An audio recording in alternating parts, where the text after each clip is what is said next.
Wait, so I went to MTSU. No. Yeah. Do you have to do it again? Oh man, I missed it. Because TSU is a Let's HBCU, right? I was like, oh, shout out Angela. She went to a black college, baby. Then when I became unhappy enough to start to reflect and be like, wait, this isn't working. Yeah. That's when I started to really ask, like, okay, what do you actually want to do that feels meaningful and you like have a natural ability? And when I started asking those questions, that's when I was like, oh wait, I can listen, I can empathize. It wasn't helpful to be like made to fear being a mother so much. Yeah.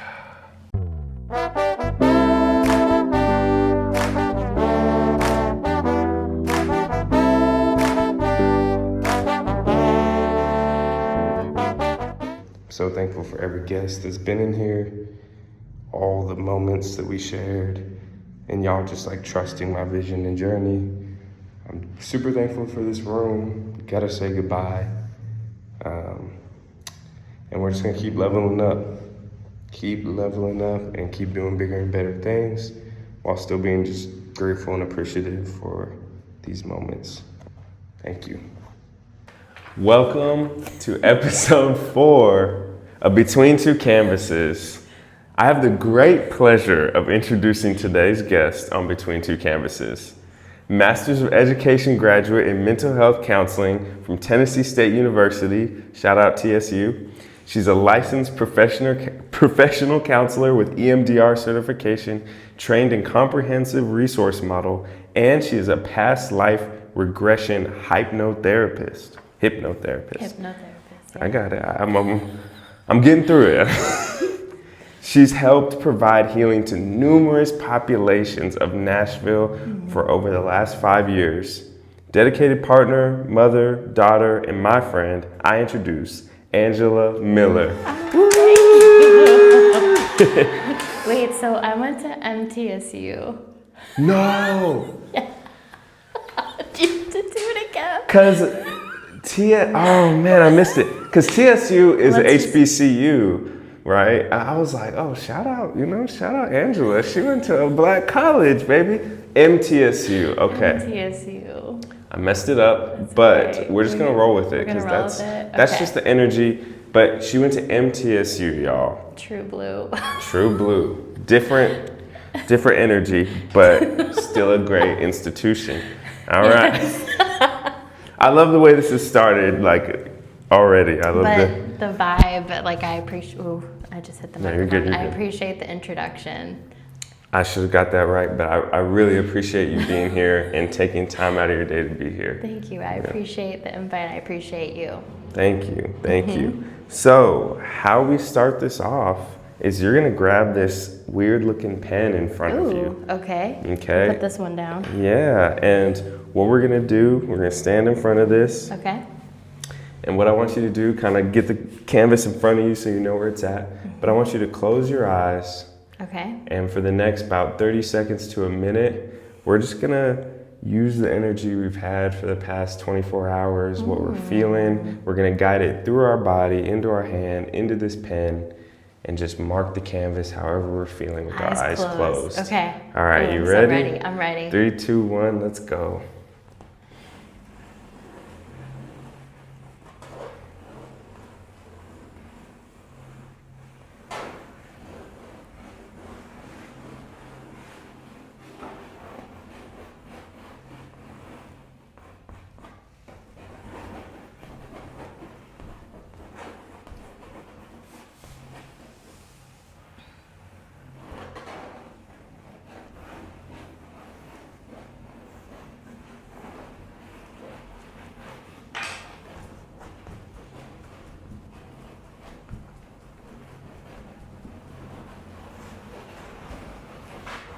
All right, let's go for a few more seconds here. 5, 4, 3, 2, and 1. Ooh. That was so cool. Whoa. Yeah, I know. these are so fun. Like, what I like about this is we can't see each other's. So tell me what you see in front of you, what you were feeling, how that manifested on the canvas. Okay, so I had these like maybe longer stretched out waves on the top half, and then on the bottom these like short squig. So the top half is like more horizontal, the bottom half is more vertical squigglies. And I think like for the past 24 hours I was mainly thinking of yesterday, and I kept thinking about my cats. Because they are a handful sometimes. Yeah, I bet. And they were when I'm home with my son, who's 6 months old, I think they're still having a hard time with the baby and like realizing he's not going anywhere. Yeah. And when is he leaving? Because they're used to people coming and then they leave, visitors. But he's not going anywhere, and I think they're still adjusting. And so yesterday I dealt with some hairballs. I always deal with like whining, complaining, constantly asking me for food. They're both okay and healthy. We've been to the vet. It's just like behavioral stuff of like getting used to But cats, they take a long time sometimes. Yeah, they are. They're on their own timeline. Yeah. So like I feel like for me it feels like chaos and like maybe some like tension of like and some like being frustrated at them even though they can't help it. Yeah. Those are my human emotions. So that's what was coming up for me. I kept thinking about my cats. Yeah, like mother to sibling energy, like of the siblings. I love how you're able to get that out in this moment, get it out of you. I did feel an exhale happen as I was, drawing the squiggles. So, amazing. Yeah. I had wavy energy, and I think this is compared to mine on previous episodes. I think this is like the busiest it's been, and that's for sure reflecting a lot of my life recently. I feel like I'm currently busier than I've been filming the previous episodes, so it's definitely reflected on here. It almost looks like it's saying words in a weird way with like some cups on here, but let's grab some colors and just go for it, however you want to do it. But you have some brushes in front of you and just see what happens. Go for it, see what happens, whatever your body's feeling or needing right now. As I say that, I like to ask, what color has been impacting your life the most lately? What color has been impacting my life the most? Maybe like a yellow-orange.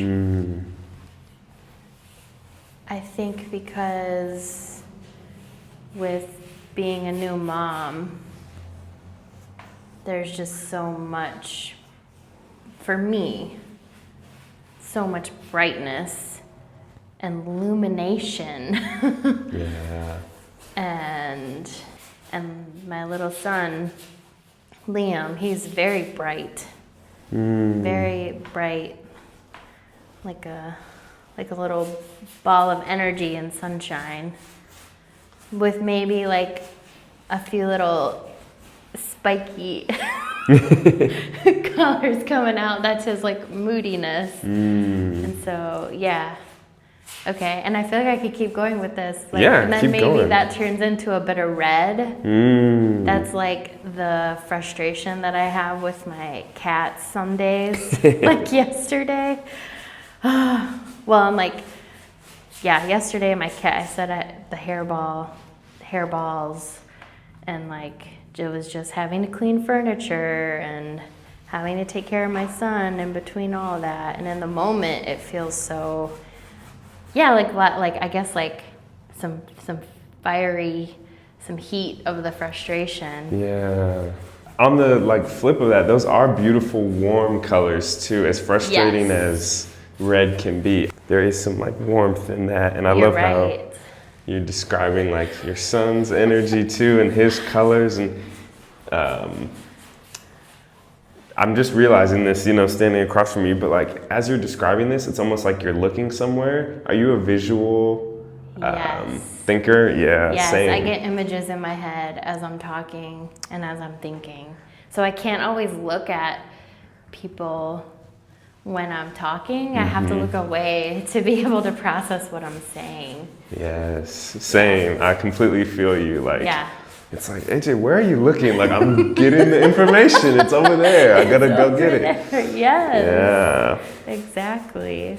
Good. Do you have a color that's been impacting your life the most? I don't even know how to describe the color, but like if pink and orange Ooh. kind of had like a baby, similar to that energy, that color, Yeah. but like more pinkish. But yeah, pinkish, light pink, and like really bright orange, like something, I don't know, something like that. And I can't quite explain why. It doesn't have an origin story yet. I kind of felt that when you originally asked me the question, it took a minute. It felt probably a lot longer internally than it actually was, but it took me a minute. It felt like the words were taking their sweet time coming to me. Sometimes you just need that patience. It's also like That's the true. morning, the days coming into life, we're Yes. painting. There doesn't need to be like everything's flying at you, you know Figured exactly out. what to say. I am on some coffee right now, so I think I'm like, all right. Let's go. But you know what? I can slow down, and I probably need to. You know what? I need to even slow better. down too, because like my mornings, if I'm trying to leave the house, they can be pretty like rushy, chaotic. So this is perfect right now. Yeah. And I'm not a rushy person. I am actually my best self when I can like take my time and just flow Yeah. and go slow and not have to be on a schedule. I resonate. I feel you. Ideal. Keep painting for a moment. I'm gonna check in on this camera, make sure Okay. it's still, it made a noise. And Man, there probably is a lot of pressure trying to get all the technology to cooperate. man, and they don't wanna, they were made by different people at different times and they have different systems and they just Yeah. don't wanna cooperate, Right. And sometimes monopolizing technology might be a good thing. I don't know. It's like these cameras don't have like the blue iMessage together, They're all like, they're on different, they're green messaging each other and it's just not, Green messaging. it's not working out. Oh But, my gosh. getting into some of your history, one thing I did do, besides get your college wrong, was I went through your LinkedIn. Oh, okay? yeah. Yeah. So Okay. I know you a little bit on a personal level, but I don't know a lot of your history. Okay. And so I noticed you have extensive customer service experience, even being a radio show intern, okay? Yes. And a football manager. Oh gosh. And I played college football, That's so I'm right. like, where did all this What? come from? How did all these things lead you to becoming a therapist? Oh, that's such a deep question. You did your homework. Did a little bit, just enough to get by. Yeah. How did all that lead to me becoming a therapist? Like, yeah, where do I start? The customer service stuff, I think that's just, the entry level when you get out of college, you're trying to find something. Yeah. And like in college, I worked as a front desk person at our campus hotel.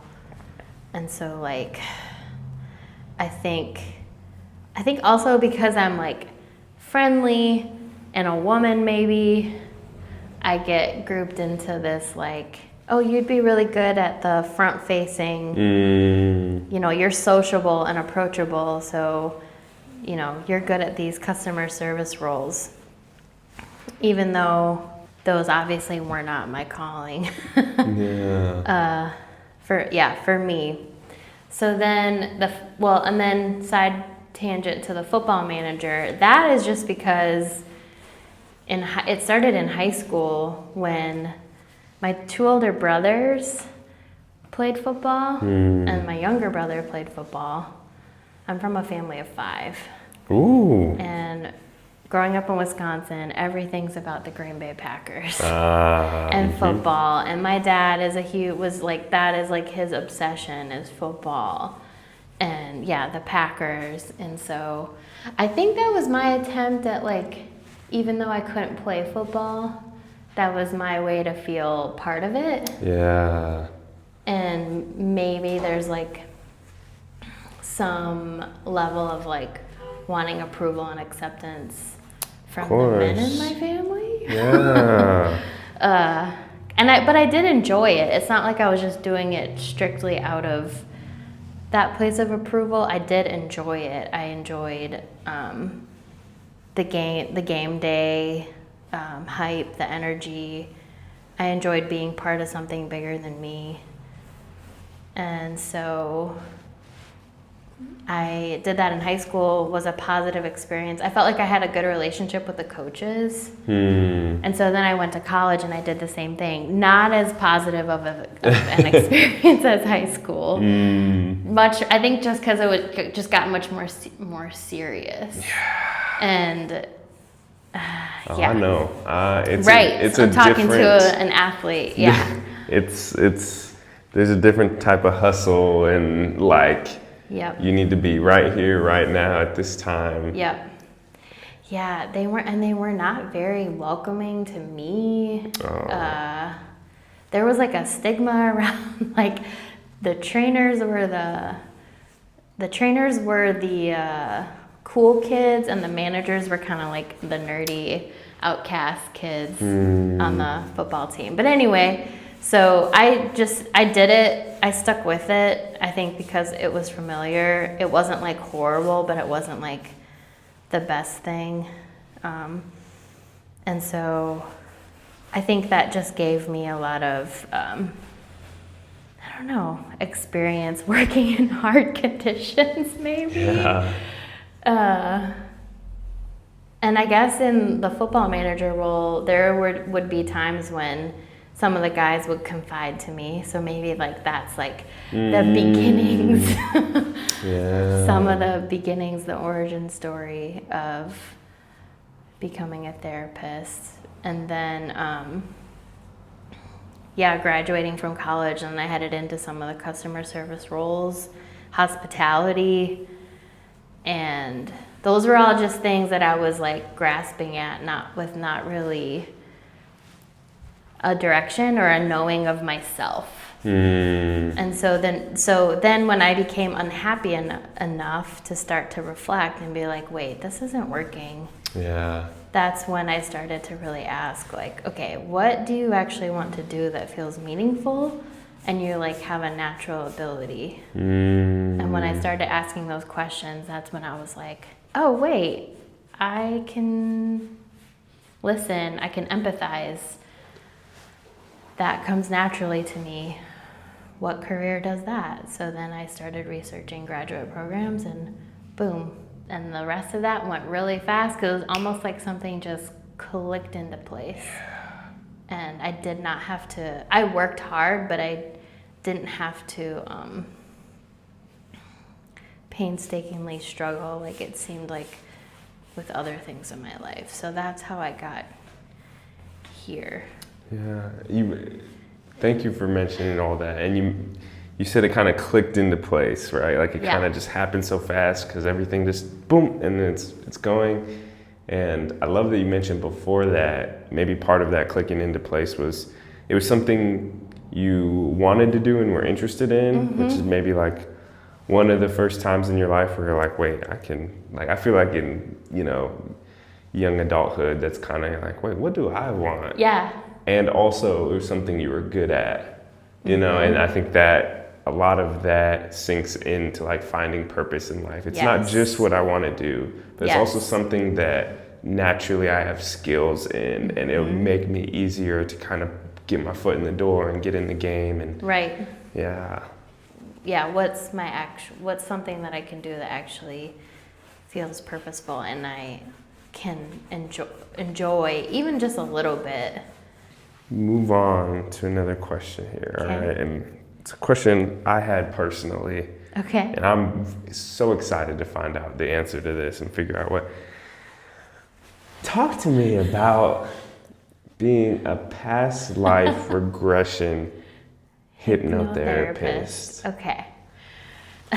Like what is that? What's going on? Like I've heard, but I've never met one. And hello. Hi, Angela. Hi. Talk AJ. to me. What is this? Okay, so it's for folks who believe in reincarnation, or even just like who believe in the subconscious and like how we can tap into the subconscious and get information about ourselves. So let me back up. I am open spiritually. I was raised Catholic, but like I kind of always been a question asker, always been thinking a little bit more deeper, like what's under the surface there? Or what, there's got to be more to this. Like I'm not one to just accept something as it is. I have to like feel into it and get some like, yeah, some information, some evidence, and then come to my own conclusions about it. Yeah, always have been that way. So I think it was like similar around the time that I started asking questions, just being really unhappy with like the career job stuff. I would say like I had an awakening, if you want to call it a spiritual awakening, where I just started asking more questions of like what I've been taught can't be all there is. And for me, that's what my journey was. And yeah, no disrespect to anybody who follows or believes in the Catholic religion, but that's just something I, started to veer away from a bit. And I think that was always inevitably going to happen. And so I started like reading everything I could about spirituality, about souls, and like I got into mindfulness. A friend recommended Eckhart Tolle's book, A New Earth, just kind of blasted my mind wide open. And then that led me to mindfulness, meditation, Buddhism, reincarnation, learning about all that stuff. And I was so into it, learning about these other practitioners who have like hypnotized people and found, have told all these incredible stories about the past lives that they've remembered. I was like, what? I want to do that. So I did. Yeah. So I got trained in that. And I only use hypnotherapy for past life regression. Okay. And hypnotherapy is basically just putting you in a really like, they call it a trance, but it's basically where your brainwaves slow down and you're in like this like, you can look at it as like a deep meditative state, or like the in-between, you're not quite asleep, you're not quite awake state. Yeah. And then that's where if you give certain prompts as the hypnotherapist and you do certain visualizations with the client, they can have past life memories pop up like spontaneously. Wow. That's the ideal situation. Sometimes you have to work a little bit more to get it to come through, and so then they're sitting there in the room, usually laying down on the couch or the floor, and then I'm guiding them through this like past life regression, hypnosis, visualization, and then they just tell me what they see or what they feel is happening, and that's how it goes down. And do you kind of like collaborate of like what it looks like, or is it up to them, or it's you up kind to of them, like... and I just ask questions like, do you want to go right or left? What do you see in front of you? I try my best not to lead, because you want it to be organic from them and not your own stuff creating what's happening. Yeah. Wow. Yeah. So that's what that is. And for folks who believe in reincarnation, or they think they got some past life trauma they want to work out, they can see a past life regression hypnotherapist. That's incredible. Yeah, and bring that stuff up and deal with it, and then that's a very broad way of saying it, and then they feel better.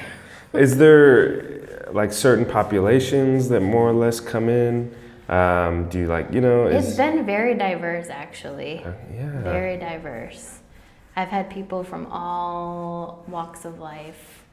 I've had people of color. I've had, all genders. I've had folks from the LGBTQIA community. Like, it doesn't matter. That's what's been pretty cool. It's been pretty far-reaching, I guess, of the people who are curious and wanting to dabble in that and see how it can help them. So you can say, no, AJ, shut up, I'm not answering this, which you genuinely people say that and they ask a question and it kind of force them into the situation, but genuinely say, no, I'll move on. But do you have any inclination of who you were in your past life? Yes. Well, inclination I've had past life regressions. I've been a sailor, in the military, wow. Which just sounds really weird, in some European country. I've been someone in ancient Egypt. I've been an old medicine woman who lived outside of the village. Wow. All sorts of things. And what I also tell people, if you don't believe in past life regression, and some folks who come to me don't necessarily believe in it, but they believe that it's their subconscious telling a story to explain different aspects of them and how they feel. And so that could be, just parts of me showing up with these storylines. Yeah. Or it could actually be that, I was these people in a past life. Wow. Yeah. This is my stuff coming up right now, but I like to say that when I die, and I don't like to say this I really believe this for all you out there. I like talking about death. Yeah. When I die, put me directly in the dirt. Don't put anything formaldehyde or whatever. Yes. Don't put anything in me. Don't put me in anything. Don't put me in a casket. Just literally, I don't even know if it's legal, but just bury me in the dirt, because that's the way I feel like we're supposed to go out, you know what I'm saying? And something about, the universe will take care of me better if that's the way I go out, Yes. The insects that munch on me and stuff, I don't know if there's a soul attached to that, but I just trust that a lot better. So if my people out there who will be in this situation, just please. Well, I like that you say that. I was getting chills as you were saying that, because I've already told that to my husband, that when I die, don't preserve my body. Yeah. Don't put me in a casket that can't decompose. And maybe this is part of my, some of my other beliefs of not wanting to pollute the earth even more with some sort of box that can't decompose. But right.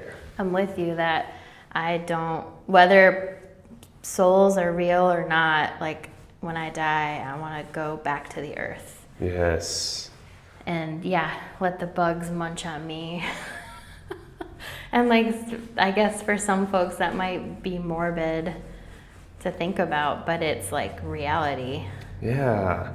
Bugs are probably going to eat us anyway, but at least I want to be tasty, you know what I'm saying? At least let me be. Right, they're without a bunch of chemicals in you. Okay, I could, this guy, he's all right.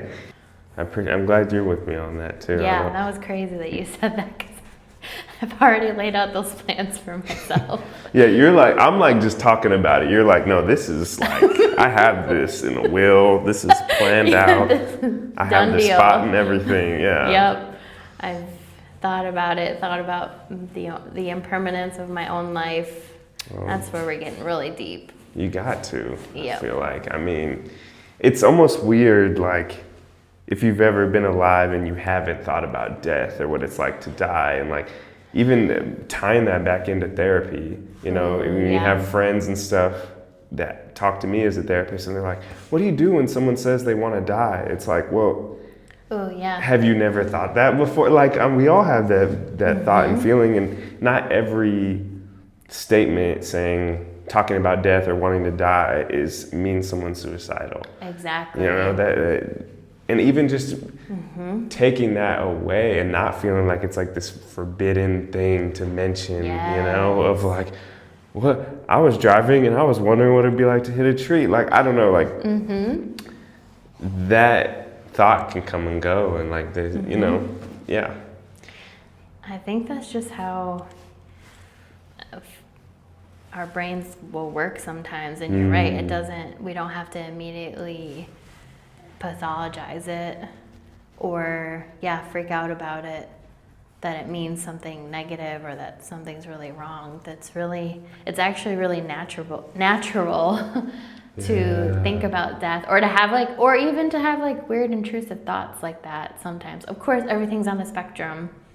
And you know, if that is something that's affecting your life, you know, we want to do something about it. But and I think that's one of the things that I think is really taboo, that we as a culture hopefully get more comfortable with talking about and accepting death, and not trying to cover it up or have it such a taboo topic. That's deep stuff right there. Hey, that's what we're doing here. That's what, you know, I mean, life itself is deep. Like, how the hell did we even get here? How did all this happen? I mean, I think beats that's me.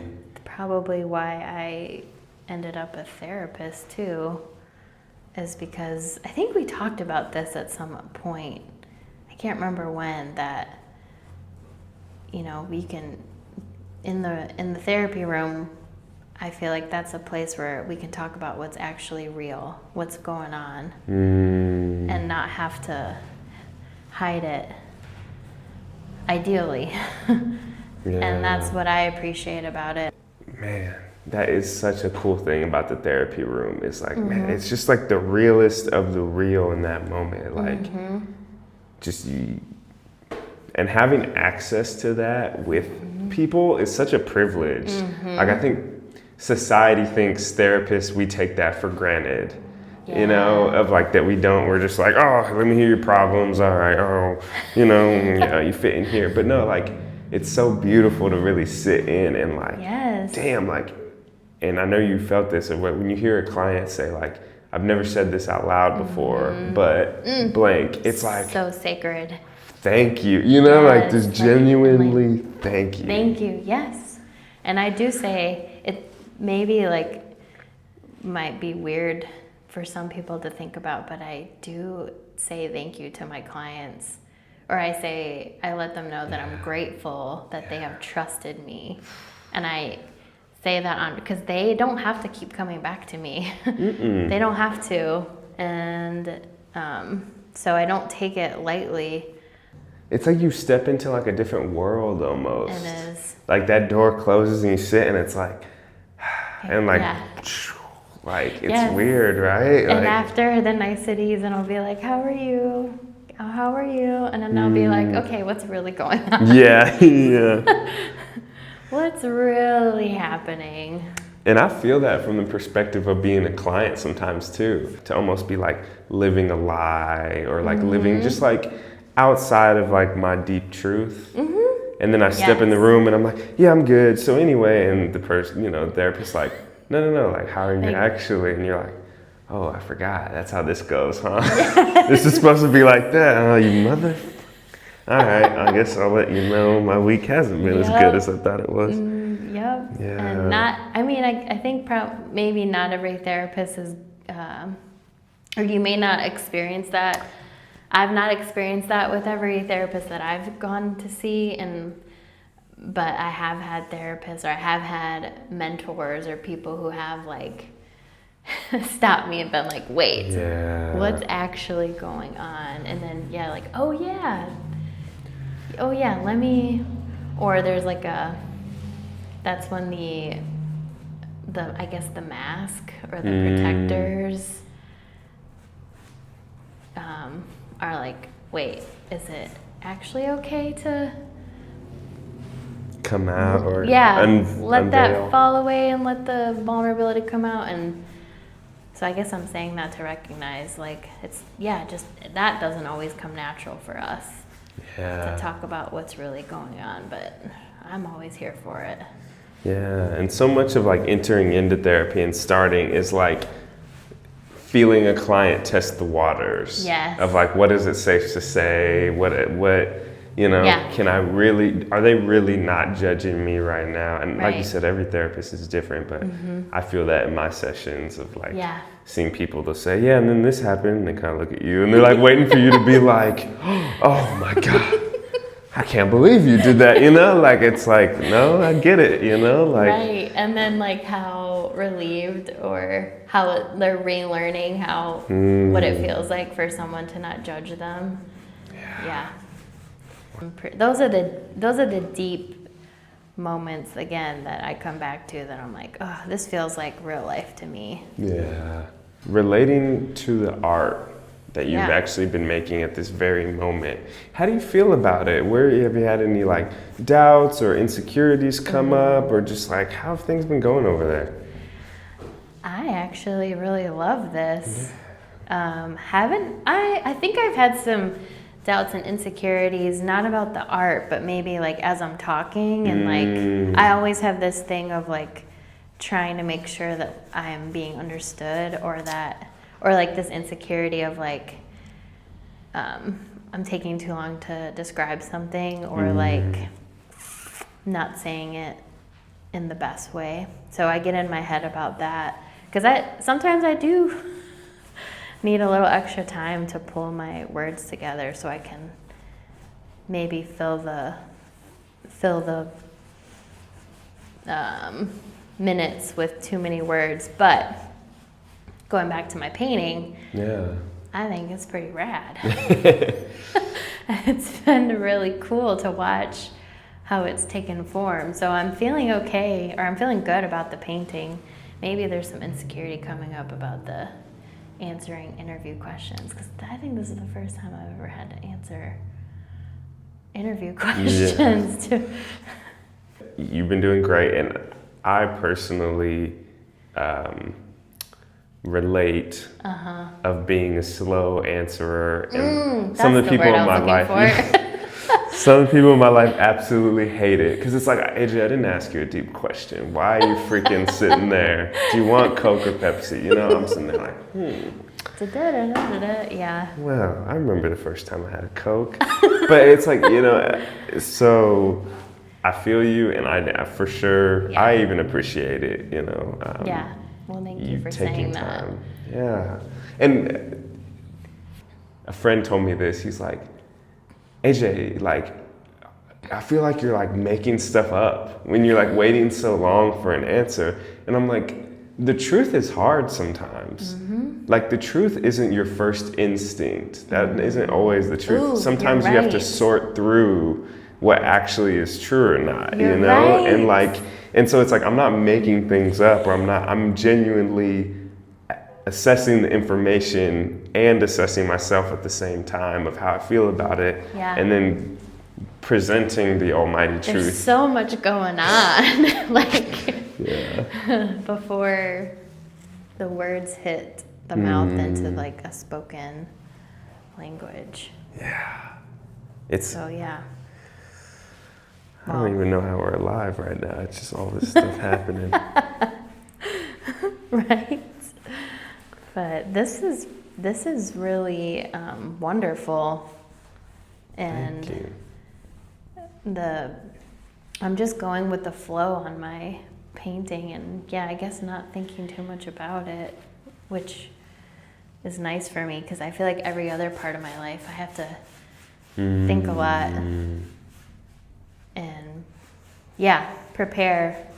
And I don't have to use any spoons for this, if you know what that expression is, like when you use up all your spoons. This isn't taking my spoons. This is restorative. Yes. I wish I had a spoon on me. I'd give it to you. Yes, get back your spoons right now. Hell yeah. Even taking that even a step further, getting some spoons back, we are about to delve into toddler time. Toddler time. It's toddler time. So what we're going to do is we're going to put on gloves and we're going to paint with our hands for the rest of this time that we have. What do I want to do? What would happen if I did this?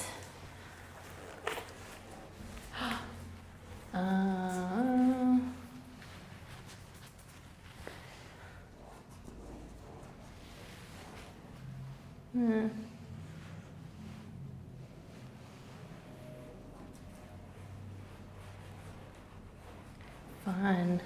So this just got even better. Yeah. This is the fun part, right? This is what it's all about. So, Liam, I know he's young. Yeah. Has he begun like playing yet? Yes. Okay. My question is, how has watching him play, how has that impacted your perspective on like what's work versus play, or just like how you view play? That it can be so simple and not need a lot to be fun. Yeah, and like I hear, I think we all hear parents say this all the time, but when you're watching a kid play, like that sense of viewing the world through their eyes, that youthful energy is just feels alive and is uplifting. And so, yeah, and it's a lesson on doesn't need a lot, can be simple to be fun, and also is just re-emphasizing how we all need that. And we do, oh my goodness. And how far away we get from the, youthfulness and playfulness as adults, and it doesn't have to be like that. Yeah. Do you like play with him, or you kind of like to watch him, or? Both, yeah. I do a lot of singing to him when we're playing, or when it's just us, or when his dad's there too. I'll sing with him, to him, and right now his thing is being in his little bouncer. It's got toys. It's like he sits in the middle of it. It's called a play saucer. Yeah, it's like that, like. Yes, play saucer bouncer. Those are awesome. And so it's got all the toys attached to it, and he can just sit in there for quite a long time and just have so much fun. And then if he hasn't been around it for a little while, when he goes back to it, it's like it's brand new again. Yeah, everything's so new and novel. Yes. And yeah, it's been so, like I said, bringing so much life to me, watching him and playing with him and being goofy with him, getting him to laugh. Oh. Yeah. Some of the best feelings I've felt. Yeah. I do have a question on that. Yeah. Like, as a new mother, I've heard from some people around me having a kid, it's like, yes, it takes a lot of energy, but it gives you so much. Right. Do you feel that? Or, I mean, you're still young. Yeah, I do. I do feel that. I had a lot of, I thought on it for a long time to make sure that that it was the right thing for me to become a mother and to have a child. And what I've found so far is that it was the right decision. Yeah. And it does give me a lot of fulfillment and reward. Yes, it depletes and it takes, but yeah, there's the things, his little smile, his laughs, the cuddling, like seeing him learn new things, like all of that. Yeah, it definitely is fulfilling and rewarding. So it offsets the exhaustion. Does it offset it all the time, every day? No.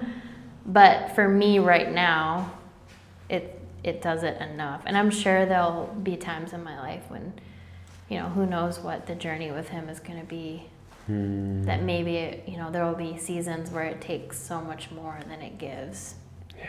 But when that happens, I will try to get the help and support that I need to be okay. Wow, Yeah. I love the way you just said that. You're like talking it through it just Yeah, now. yeah. Yeah, talking yourself through it. I love it. You're like, I will get the help. That's self-talk, yes. I will get the help. I have a good support system that I have worked on building. So hopefully those protective factors. Yeah. Do you have a message to any mothers out there, or new mothers, or people, looking to be a parent soon? Yeah. One of the things that I really experienced was people scaring me about how hard motherhood was going to be. And I think that is important to consider. And also, a lot of it was just people projecting from their own experiences, which their own experiences were valid. And also, it wasn't helpful to be like made to fear being a mother so much. Yeah. So don't let it scare you. If you take your time and you make it like an intentional decision, like I did, there will be aspects that are rewarding. There'll be aspects that are draining. But I feel like there's always that to every part of life. Yeah. So like, don't let the hard scare you away. Like these days it's a lot harder to financially be able to support a family. So if you financially, I'm not going to tell anybody what to do, but like if you feel good on all those fronts and you're like, yes, like there's nothing like major holding you back. You're like, I want to do this. Like, it's okay. It's not as scary and as like dark as some people make it out to be. Yeah. Yeah. And there's help. So, Angela, thank you so much for being here. Thank you. This has been so much fun. The time goes by so fast doing these. It's annoying. Gosh. But got a question here. Got a couple more minutes. Okay. What is your vision for a better future, and how can people help? Take your time. Big question. Doesn't have to be concrete, but just, what's your vision for a better future? How can people help? Empathy is my vision for a better future, is empathy and disarming our defensiveness and addressing our internal wounds that carry on injustice and pain and trauma. So if we can all keep working on that individually for ourselves, I think that contributes to a better future. How long that's going to take, I don't know, but that's where I know. That's at the most basic level what I know. What was the second part of that question? How can people help? But that was kind of part of Okay. what you said too, yeah. Yeah, just taking responsibility for your own stuff. Yeah, so we don't keep perpetuating trauma and injustice. man, there's a lot of people out there going through pain who really want others to feel the pain they're going through. And so I guess, yeah, what you said, let's have some empathy for people going through that, and like make sure their voice is heard somewhere, somehow, so that they don't have to take it to a level of maybe violence or just, you know, self-harm in order to feel heard. Exactly. Yeah. Okay, so Angela, thank you so much. Let's turn them in and let's take a look at what each other have done. Okay. Just kind of bring it around. Yeah. Cool. Wow. Yes. I think I've said wow every time at everybody's. But like, man, wow. This instantly off a first reaction, one of my grandfathers, been a few, but he was a painter, and this is kind of similar to his style. Cool. So that's just what it reminded me off the bat. Like, tell me about yours and how it was doing that. Beautiful. So I loved it. I loved every second of doing this. I'm a very, like, I can get in my head, obviously, but I'm a very sense feel person. So I just let my hands go, and I didn't try to think about the colors too much either. I just went with what felt right. And so I think there's just a mix of everything here, probably the spectrum of what I am feeling individually in my life, and maybe feeling on the broader systems and collective too. And just, I think sometimes I'm a delayed processor too. Yeah. Like so maybe later I'll think about this and then be able to put some more words to the feeling and like the brush strokes. Yeah. But yeah, just totally went with feeling.